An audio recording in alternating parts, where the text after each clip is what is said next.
Hey y'all, it's me, Lisa. I know it's been a minute. Sorry I haven't recorded a video in a little while. This is my channel, and on the channel, I like to do uplifting videos. Mainly, I want to just talk about true crime and spooky stories and stuff like that. I'm a self proclaimed true crime junkie. I love it all. So, for this one, I know my last video was my first one, so this one is my second. So episode 2, yeah, how cool is that? So for this one, I did just like the same, the last one, just kind of have it written down, and just gonna kind of work on slowly being able to memorize portions as time goes on and things like that. But these are kind of long episodes, so lots of detail too. So who can memorize all that? Maybe some people, but not me. So for this, I just felt it in my heart that I wanted to do the Hart family massacre. Definitely a massacre. Really, really sad story. It happened years ago, so it's not anything new. But for some reason, I really felt that I really wanted to cover this story. It's yeah. Let's just let's get into it. Um, so in my mind, I think they're monster mommies. It's a thousand times worse than mommy dearest, that kind of thing. Something that could have been so beautiful, something that should have been such a beautiful, loving family. Those two women, they just completely destroyed it. So yeah, the Hart family massacre. So this is going to be about Jennifer and Sarah Hart. They met in college, so they were college sweethearts. So the case is about a murder suicide that happened on March 26, 2018. So it wasn't that long ago. It's in California. Jennifer and Sarah Hart were a married couple who adopted 6 disadvantaged children. So I don't know that much about the foster care system, but I have met a couple people that have gone through the beautiful process of adoption.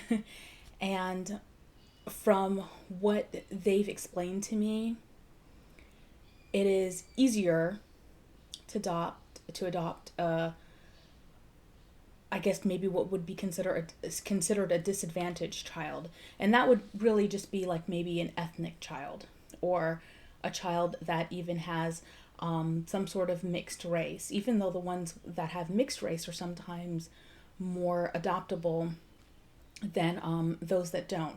But anyhow, these women had been living together for quite some time, and they, after a while, you get into that routine where you feel like, okay, we're ready for the next step in our relationship. And they decided that they wanted to go through the adoption process. They wanted to do the application and see if they were approved for that. And they were approved for that. So yeah, they ended up, in total throughout the story, you'll see they ended up with 6 children. So it's really hard when you hear this story, because you think to yourself, as a child, as any child in the foster care system, especially a child who comes from a disadvantaged background, these children must have thought, this is great. I'm wanted. Someone wants me. Someone wants to love me and really accept me into their home and as a part of their family. But unfortunately, we're going to find out that these women, they weren't that. They created an environment of just misery and torture for these poor children who had already been through so much. It's basically just like the depths of hell, so to speak. Okay, so in 2014, Sarah and Jennifer, they made an application for their first child, and they adopted a daughter named Lee, and they adopted her after 6 months. So first she was their foster child, and then after 6 months, they went ahead and they adopted her. But soon after the actual adoption process, they started making, odd comments about their daughter. They started picking on her, so to speak. Almost like catty little girls, or catty high school girls, something like that. And they would also tell their friends sometimes, hey, she's eating out of the trash. We catch her in the trash eating food. And one, you think to yourself, okay, well, if your kid is eating trash out of the food, maybe they're still hungry. But then at the same time, I'm in the early childhood education field, and I have had access to, within that field, foster kids. Sometimes they do like to overeat because they feel like, still, especially in their young mind, they don't know when their next meal is going to come. But I think that would probably have raised a couple red flags, because even with the field that I'm in, if you're consistent with your routine, the children will start to realize, you know what, hey, during the time I'm here, I'm going to be fed. I'm going to be fed well. I know that I don't have to scarf or hoard or any of those just really sad things I've seen them do. So, yeah, it's just really sad. So they decided after adopting her that they wanted to adopt a couple more children. So they filled out an application to adopt a 3-sibling family group. And they told Lee about this. And it was about like a week or so prior to them actually inviting this new set into their home. They dropped Lee off for what was supposed to be her weekly therapy session. And she goes in there and the therapist tells her, they're not coming back for you. I mean, who does that? I mean, who does that, and who does that to a child? And it's really sad because I say who does that, and I'm thinking of a situation with my line of work where I've seen someone do something very similar to that. So I'm saying that, but it's sad because people do it. And, children are not like a skirt that you bought and then you decide you don't want it. But that's exactly what these 2 women did. They dropped her off. They didn't even tell her. They didn't say goodbye. They dropped her off, and the therapist told her, this was your last communication with them. They're returning you back to the system. I can't even imagine how she felt. So in 2006, they adopted 3 new children. And that was final. So in 2006, they were able to adopt those 3 that they had gotten after they returned to Lee. So that was approximately 2 years after sending their other adopted daughter back into the system. The new kids were 2-year-old Abigail, 4-year-old Hannah, and 7-year-old Marcus. So these were their 3 new kids. And basically the very first night they adopted these kids, they put up on social media, just really excited and talking about their first night as a family and, just their experiences and stuff. And that started like their social media posting craze. I would call it craze. But so they just really, at that point, started documenting their lives as a family with this new set of 3 children. So in the spring of 2008, they adopted 3 more kids.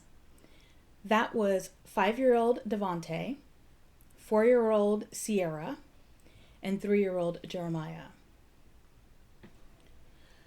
And they continued again with all the happy pictures, all the pictures of traveling and camping and just all the fun things that you do as a family when you have kids and you're just a happy family. But in 2008, after their adoption of the 3 additional kids, making it 6 kids in total, that's also when the abuse allegations started to come in. That's when you sort of had cracks in the foundation, so to speak. Hannah had bruises on her, and she went to school, and she told the teachers that her mom beat her. Her mom had hit her. She was bad or something, something similar to that. And the school, did talk to them, and they denied all abuse allegations. But even though they denied the abuse allegations, they pulled the kids out of school. I'm not sure why a person would do that. And an innocent person, your first allegation too. I mean, maybe if someone is saying something and it's continuously wrong and you know that it's wrong, maybe you get tired of it. But your first allegation, they pulled the children out of school.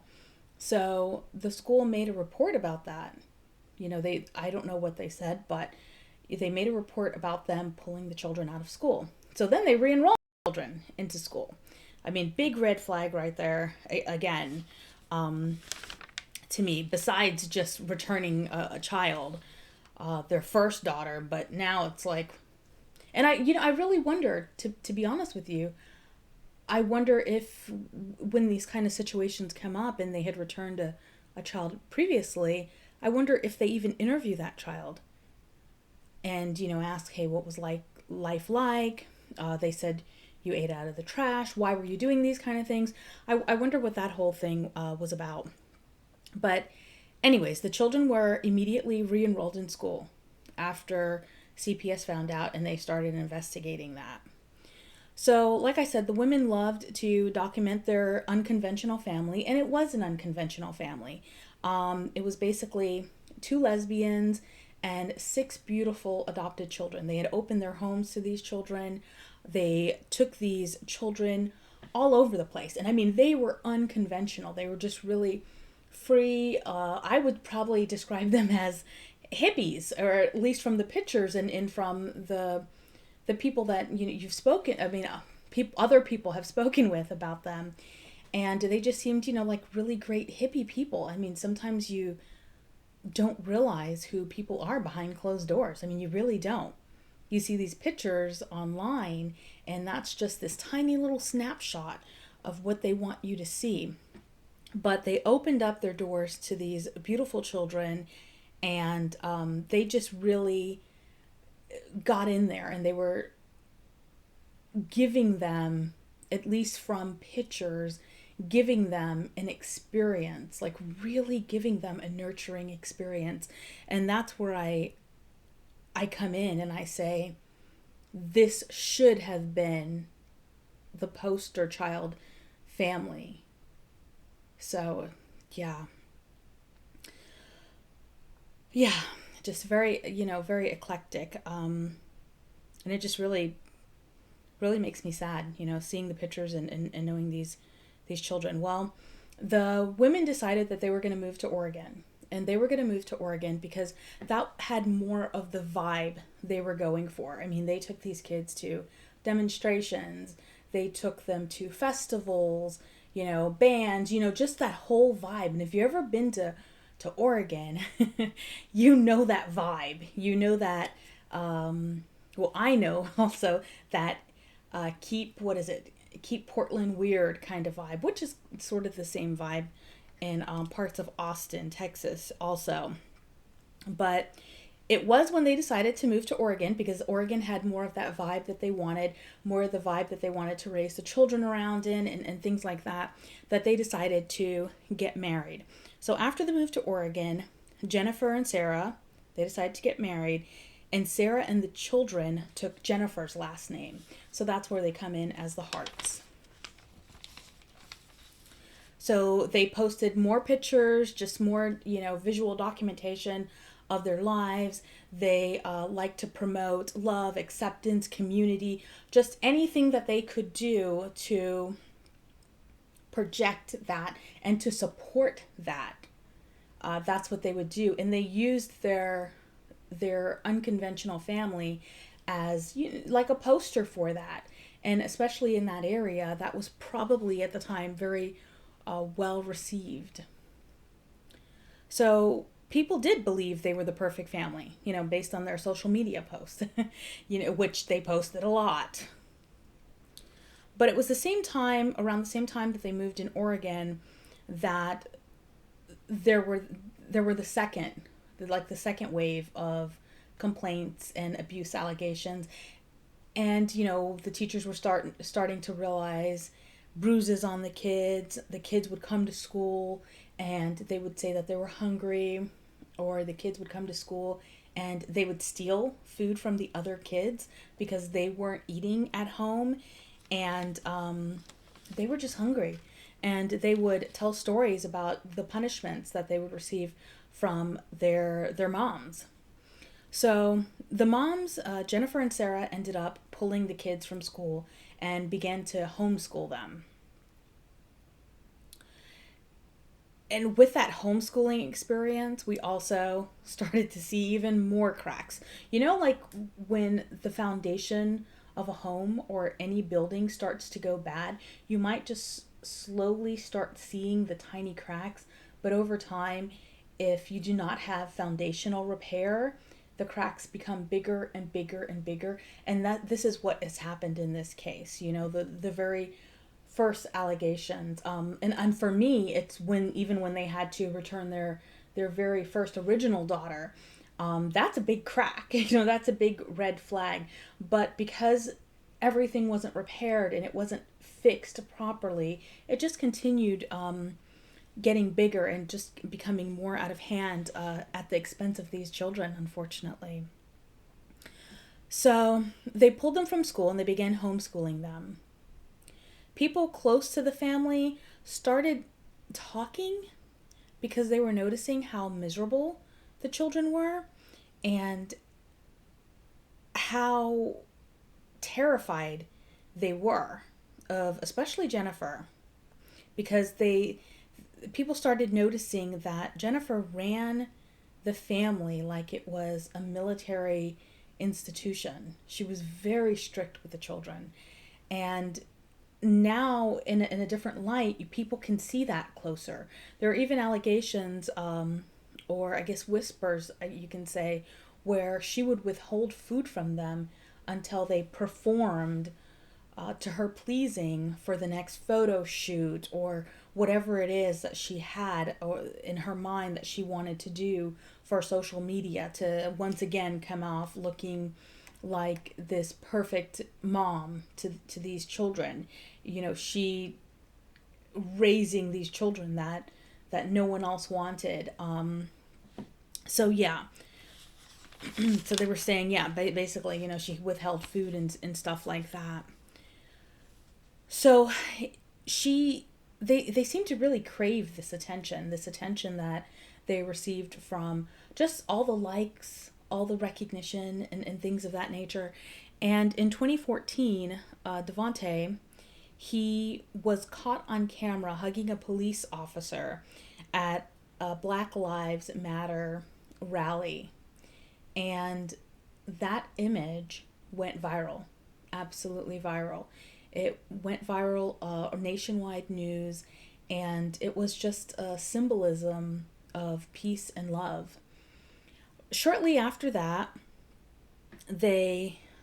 Jennifer fell off social media for a while because, there was just a lot going on in Oregon. Now that they were homeschooling, people were kind of watching them. There were like these little whispers, hey, this is happening. Do you see how these children look? Do you see how they feel terrified? Just all the little talking. So she did take a break from social media. And then when she came back into the social media scene, they had moved the children to Washington, and they had moved them actually to the Washington countryside, to Woodland, Washington. And it seemed to be a way for them to just kind of tippy-toe away from the abuse allegations in Oregon. So here it is. There's a lot of heat coming on us. Let's just quietly stop and kind of tippy-toe over here to Washington. And that's exactly what they did. So they went to the countryside and they got themselves like a little farmhouse. She started up again with social media. Jennifer started up again with social media, documenting their lives in this little country house on the countryside.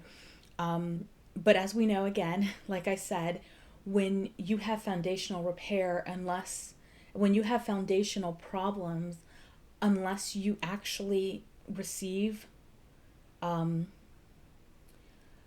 In this case, I would say therapy, but unless you actually receive foundational repair work in life, our life is like a foundation, so they did need foundational repair work. The cracks are going to start showing again, and they're just going to start spreading and getting bigger and bigger. And that's exactly what happened. So now they're in the Washington countryside, and she was posting and everything like that, this pretend happy life, this facade. And that was destroyed. So they've left Oregon, they're in Washington, and the facade was once again, destroyed. And that was when their daughter, Hannah, who was 15 years old, jumps out of her second story window at like 1, 2 in the morning, jumps out of the window and runs to the closest neighbor's house asking for food. Saying that, her moms are not feeding her. Just basically, telling them what's going on. But she's very manic, like she should be. She's very manic, and she's begging not to have to go back there. Please, I'm so hungry. I know, I don't think the neighbors said this, but I know, there was like so many abuse allegations with her. I think she was missing a couple teeth that her parents said, didn't need to be repaired. And at one point, one of them had been in trouble, for spanking their kid. But she's there, and she's telling these neighbors, and she's pleading with them, do not send me back there. And so the neighbors basically said that very shortly after her arrival, they can hear the family out there calling for her. So they come to the door. I mean, because, they're in the country, so you don't have that many neighbors.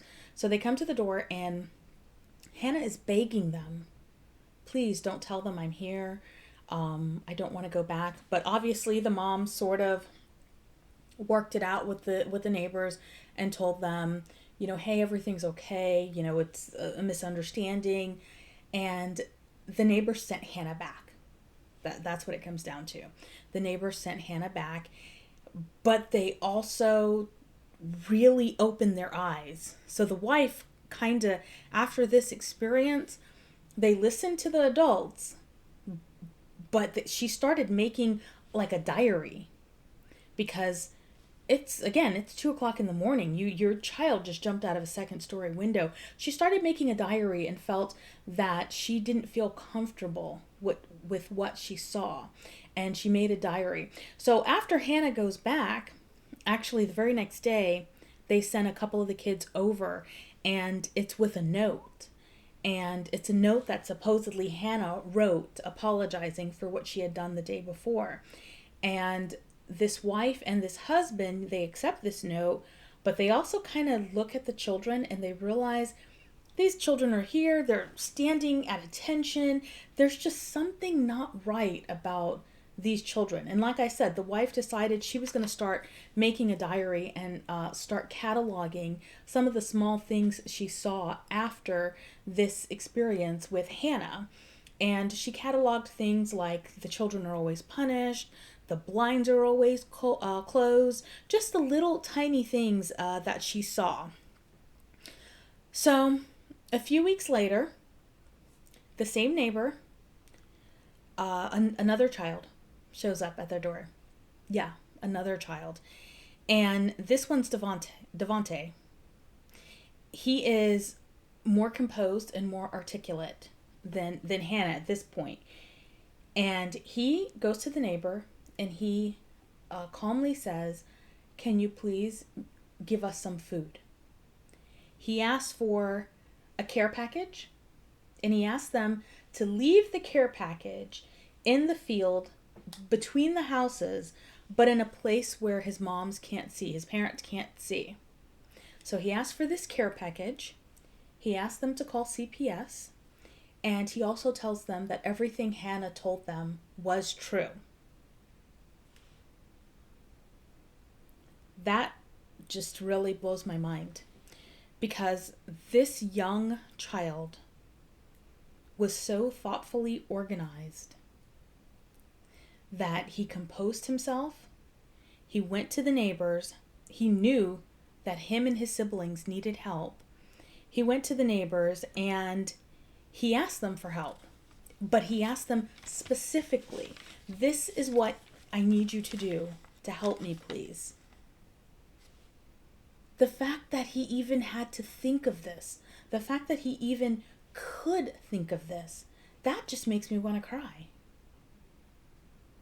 I need a care package. Please leave it in the field. Don't leave it where my parents can see it. Call CPS. So he needs the care package. Call CPS. And by the way, what my sister told you was true. Such responsibility put on the shoulders of a child. Wow. So they call CPS. And of course, CPS is very concerned about this. So March 28th of 2018, CPS goes to the home, but nobody answers the door. They came back 3 days later, but they realized just based on the outside that the family had probably fled. It just seemed like that the outside was hurried. There was a wall that seemed, the bricks were falling over, like maybe the car had hit it as it hastily pulled out. So they realized that the family had fled. But you know how the whole CPS process works. So the family did flee. So it turns out what they did was they told the children, hurry up, we're going on a vacation, that kind of thing. And, they just kind of quickly got them all together and got them in the SUV, and they jetted out of there. So they're in Washington. So they drove from Washington to California. And so that would have been, I've only been to Washington State once, but I've definitely been to Oregon. So yeah, you would go from Oregon, Washington, Oregon, California. So they get to California. They make a couple of stops. They keep these kids all hoarded up in the car during this process. And they make a couple of stops, and their cell phones are pinging off of different towers. And that's how the police know, the roads they used, and basically can sort of map out, where they were. So they end up stopping at a store, and they bought some Benadryl. They used the Benadryl to drug the kids. They made some lunch, and I'm going to assume they grinded it up, because you can't really, unless you force them to take it, a person would know that they're eating Benadryl. But they put the Benadryl in the lunch.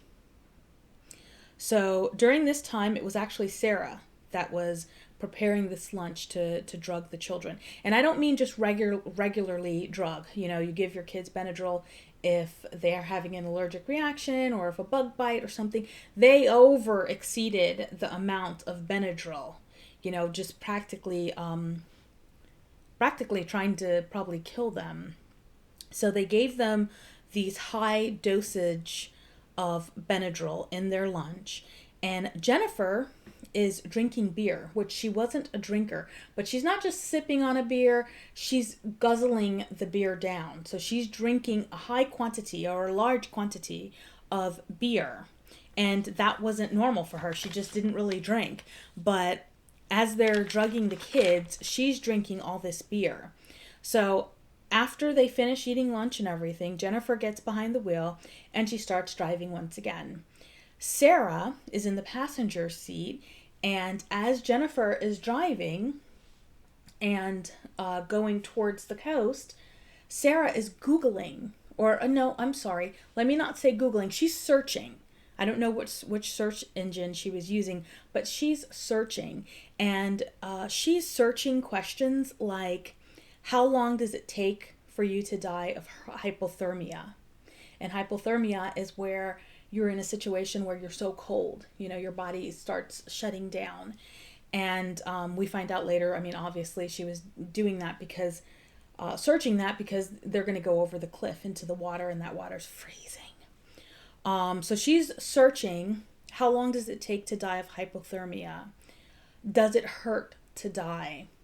How much Benadryl does it take to kill a 130-pound woman? Now remember, she bought the Benadryl. They've already given high dosages to the children who are in the back seat, unbuckled. They made sure they're unbuckled.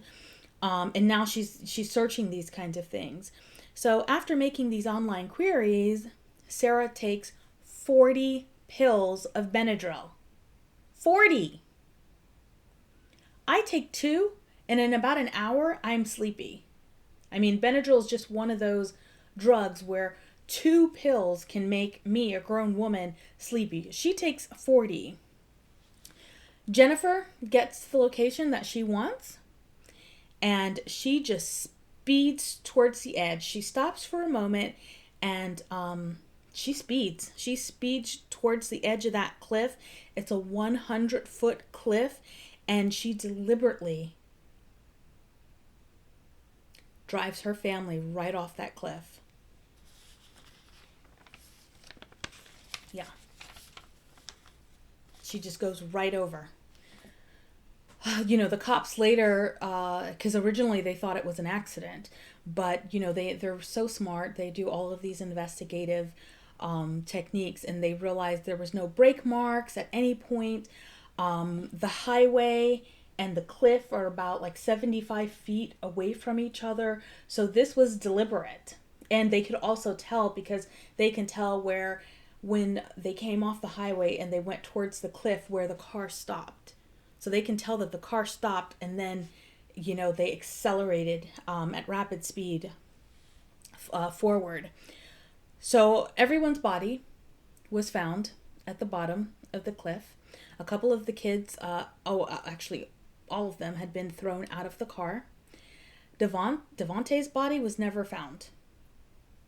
So his body was never found, but he has been declared dead, because they realized obviously he was in the car and he was a part of that, because some of the bodies actually took a while to resurface and to be found. But he was never recovered. So after this, of course, during this time frame where they're attempting to figure out if this was an accident, who exactly are these people? Who are the Harts? They went to their home, and they entered inside of the home, and the police found that the home had no indication that children even lived there, let alone 6. No games, no toys, picture frames with no pictures. You would never know that 6 children lived in that home. And this is the life these women gave these children. And then they post on social media all these beautiful pictures, all of these beautiful pictures of smiling children, of happy families. But then you go into their house and no one would even know. And do you know how hard that must be? What a hell that house must have been for those children? I mean, I've got 2. And it looks, my house, my house sometimes is like, oh. But you know how miserable they made those children's lives for so many years? And this is how it ended? It's, yeah. And the autopsies also showed, for the children, that all of them were extremely malnourished. Extremely. There was one that they said that was okay, but the children were extremely malnourished also. So they just basically had this fake social media life, just this fake life, hiding the monsters they were. I mean, the absolute monsters. Monster mommies.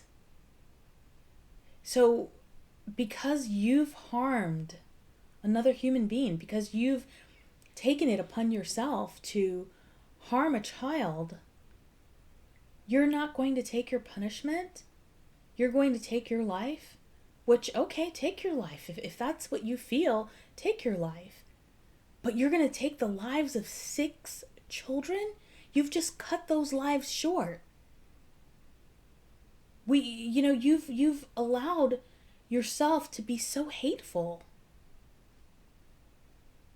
We don't know what those children would have become. So I don't know. The whole thing, like I said, for my second story, I definitely felt it in my heart that I just kind of wanted to talk about that case.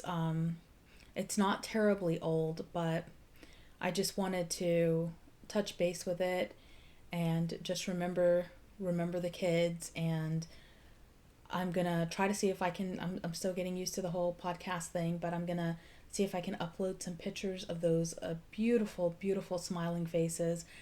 And it really just touches home with me, and it just breaks my heart because, like I said, I work with children, and I usually work on the early childhood education side of it with much younger children, but children are so, so precious.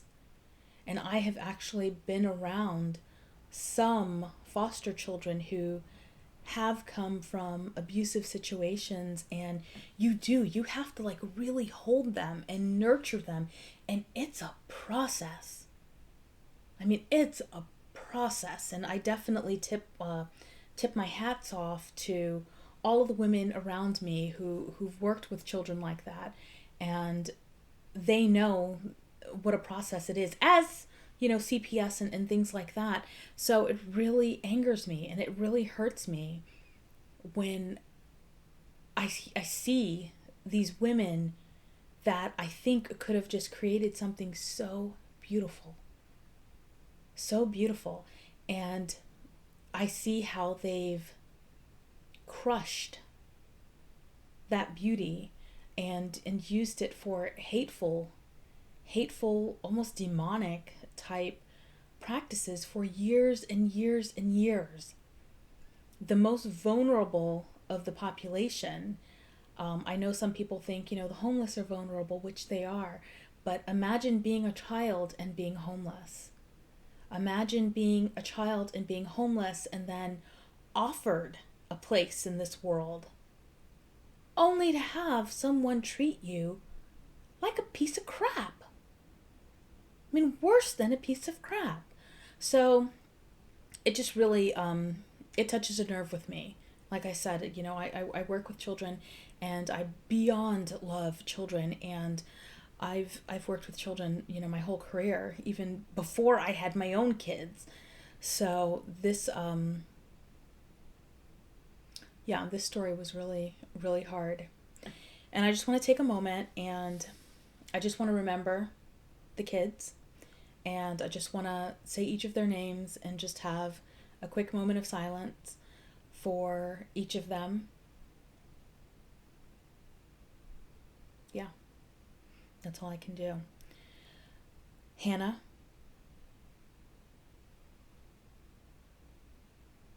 Abigail,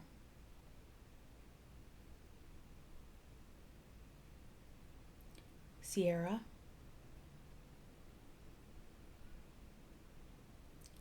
Jeremiah,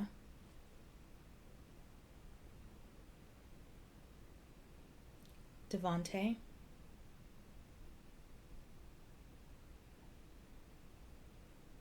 and Marcus.